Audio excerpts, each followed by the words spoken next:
Ser podcast. En La Ventana acontece, que no es poco, un relato personal de la historia con Nieves con Costrina, Cadena Ser.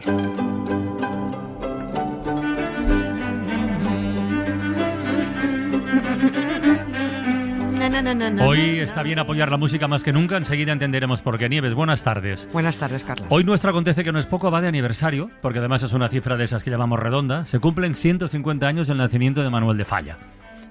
Así que imagino a muchos oyentes con ganas de escuchar, incluso tararear, algún pasaje de las muchas y conocidas creaciones de este compositor. Bueno, y también conocer detalles de su biografía, ¿no?, que tal vez no han sido muy difundidos. Que esto ocurre o ha ocurrido con muchos grandes personajes, y por eso está bien arrojar luz para que la historia no se quede a oscuras. Por ejemplo, Manuel de Falla. Si resulta que está enterrado junto a José María Pemán, uno de los grandes escritores y promotores de la dictadura de Franco, eso significará que Falla también era de los suyos. Pues no. No. Enterrado junto a ese criminal. No de no. Bueno, 150 años del nacimiento se está cumpliendo en 2026 y 80 años de su muerte. Desde que murió, sí. Cuando se celebran aniversarios redondos de grandes personajes, es verdad, se tiende, porque además así debe ser, a destacar su obra y sus logros. Así tiene que ser, cierto. Pero como no sé yo si se van a tener en cuenta dentro de las celebraciones determinados detalles que al 99,9% le traen al pairo y le parecerán irrelevantes, y dirán esa frase tan recurrente de, bueno, ¿qué necesidad? Bueno, pero a mí, que soy el 0,1% restante, pues me parecen datos interesantes que ayudan a conocer la época e incluso, en este caso, revalorizan al personaje. Por eso lo vamos a contar, porque hemos venido a incomodar a los acomodadizos. Yo me estoy acordando de que este año Falla hemos hablado con nuestra Sheila Blanco y de muchos actos previstos. Algunos han celebrado, otros todavía no. O sea, sí. Esto arrancó en París, ¿no? Esto arrancó en París, arrancó con un pedazo de concierto en París, siguió con exposiciones en Granada, va a continuar con otra exposición en Madrid, ha habido un congreso internacional, habrá otro más. Pero yo no sé, como no he estado informada de estas cosas, no sé si se abordarán asuntos importantes de sus últimos años de vida, del tormento que le supuso su condición homosexual, porque según su secta era un pecador y un enfermo antinatura.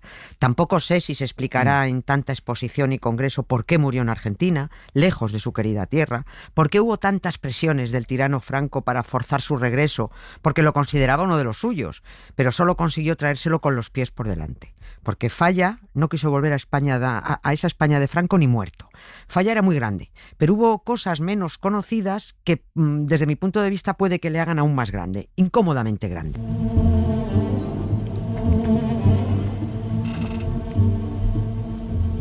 Pues para eso estamos nosotros, para contarlo.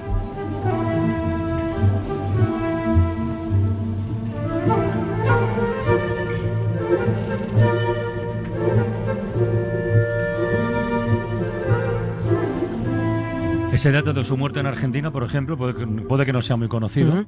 Lo que sí es conocido es que está enterrado en la Catedral de Cádiz. Sí. Eso sí. A la que recomiendo fervientemente no entrar, porque es carísimo. Es carísimo. Hay que pagar 12 euros a la 12 euros a la empresa católica, y por supuesto no bajen a la cripta, porque eso es un festival fascista de muertos.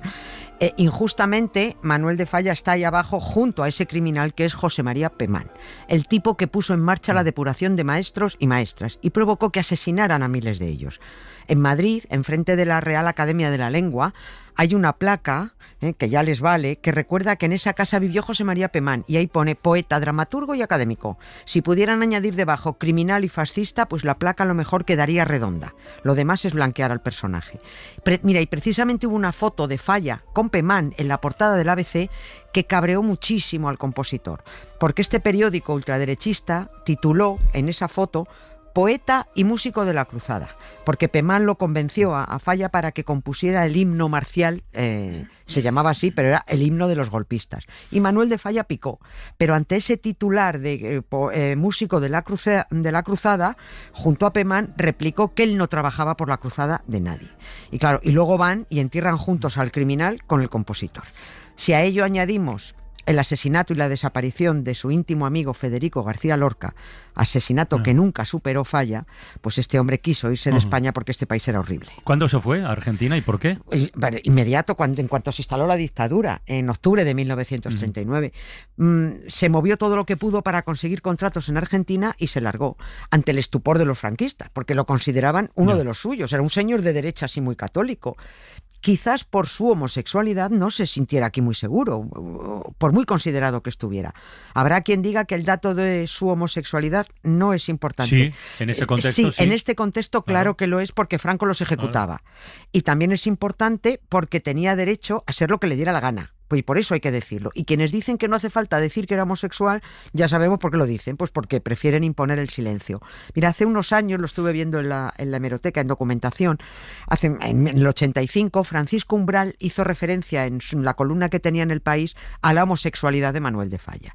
Y un fundamentalista escribió una carta al director quejándose de que esa referencia era pornoliteratura, porque acusar a Falla de ser un desviado sexual era excéntrico, y que Falla era honorable porque vivió como un fraile y sufrió como un hombre ungido del espíritu. Yo no sé ni por qué publicaron esta gilipollez los del País, ¿qué quieres que te diga? Probablemente Falla sufrió mucho con su sexualidad por la violenta moral católica que le hacía sentir a él como una tragedia el hecho de amar en otra dirección.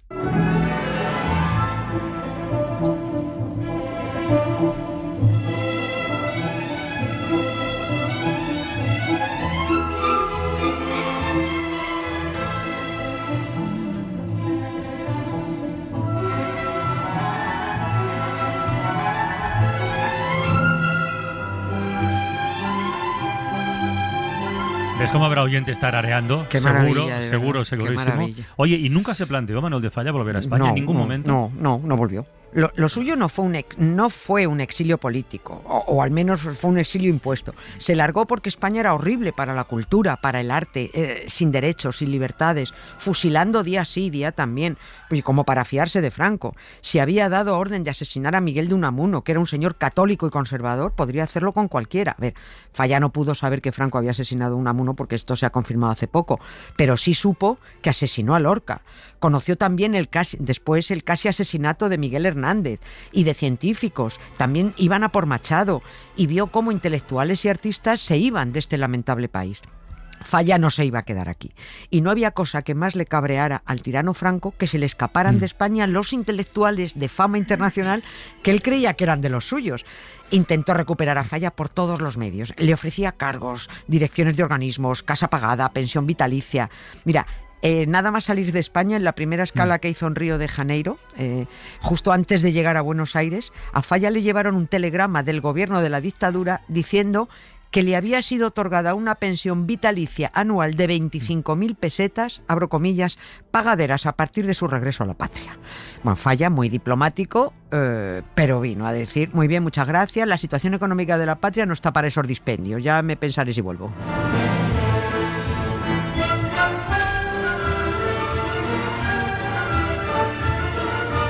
Y a la vista queda que no volvió. No volvió. ¿Cuántos años vivió en Argentina? 7 años y un mes. Murió 9 días antes de cumplir 70 años, murió el 14 de noviembre de 1946. Y nada más morir comenzó la batalla por sus restos. Los republicanos exiliados en Argentina consideraban a Falla de los suyos por su rechazo a Franco, pero la dictadura de Franco lo consideraba también suyo porque un hombre tan cristiano no podía ser antifranquista, en fin. Y añade a eso Perón, conchavado con la embajada española en Buenos Aires, intentando impedir homenajes y funerales republicanos, y los republicanos intentando que los políticos franquistas no se apropiaran del cuerpo de Falla. O sea, su hermana Carmen, la hermana de Manuel, que es la que estaba con él en Argentina, tuvo que apañárselas para frenar a unos y a otros y poderlo enterrar tranquilamente en Córdoba, Argentina, sin homenajes, con un funeral sencillo, discreto, sin autoridades, ni bandas de música. Es que le horrorizaba la pompa y la circunstancia. Pero como los franquistas son unos tramposos, ya ves tú, este simple hecho de atender los deseos discretos de Falla fue considerado como una victoria ante los republicanos. Un alto cargo de la Embajada de España en Argentina envió al Ministerio de Asuntos Exteriores de aquí un telegrama que decía: frustrados manejos rojos españoles que planeaban apoderarse cadáver maestro Falla. Que no pensaban apoderarse de nada. Pero bueno, la hermana de Falla cayó al final, no sé si llamarlo trampa, engaño, no sé si la enredaron, porque las intenciones de la dictadura de Franco era traerse a Falla a España como fuera y a costa de lo que fuera. Y lo consiguieron en enero de 1947. ¿Pero cómo enero del 47? ¿Se lo habían enterrado en noviembre? Sí. O sea, ¿lo exhumaron mes y medio después? Inmediatamente. Ahí estuvo la maniobra. El agregado cultural de la Embajada Española en Buenos Aires era el famoso forense Pedro Ara. Este se hizo muy, muy famoso después por embalsamar el cadáver de Eva Perón, lo hemos contado. Sí. Claro, los muertos a este le quedaban niquelados para los restos, como el primer día de su vida de muertos. Y Pedro Ara ofreció sus servicios embalsamadores a Manuel de Falla, bueno, a Manuel no, a la familia. Sí. Así podrían exhumarlo, esta fue la trampilla, lo podrían exhumar en cuanto convencieran a la hermana, pues sin tener que esperar mucho. Y la convencieron. Carmen aceptó llevarlo a Cádiz, pero tal y como pidió, por favor, sin homenajes, porque a Manolo le horrorizaban, dijo ella. Bueno, hubo muchas protestas del exilio republicano, Alberti, Alejandro Casona, varios músicos y escritores hicieron pública una carta que decía: sabemos que no le interesaba la política, sabemos que le interesaba la paz entre los hombres y que esa paz no la encontró en la situación actual de España. Si el cadáver de Manuel de Falla es hoy arrancado de la Argentina y llevado a España, el alma del maestro, poseedora de su voluntad, queda en la Argentina a la espera de la España que anheló. Bueno, por supuesto, Franco hizo lo que le salió del bolo. Lo cual debió incluir, imagino, un homenaje de esos que horrorizaban a Manuel de Falla. La que se montó. Ahí está el ABC para verlo. El cadáver de Manuel de Falla fue recibido en el puerto de Cádiz con salvas, desfiles, obispos, gobernadores, alcaldes, ministros, secretarios de Estado, bandas de música, calles engalanadas, los gaditanos en la calle por obligación y toda actividad paralizada por orden de los franquistas. Traer a Falla era un triunfo político. Era decir, veis, Falla era de los nuestros, por eso ha querido volver. Pero si hubiera querido volver, habría vuelto vivo. Desde entonces está en la cripta de la Catedral de Cádiz en contra de su voluntad. Así que no paguen por entrar, que lo han puesto al lado del criminal José María Pemán. Aquello está repleto de obispos, el hueso falso de una mártir, y encima acabamos de soltarles todos los españoles casi 800.000 euros para que arreglen sus torres, más lo que pillan de los presupuestos generales del Estado, más lo que pillan con la crucecita de la declaración. Pero la catedral no cotiza ingresos, pura avaricia.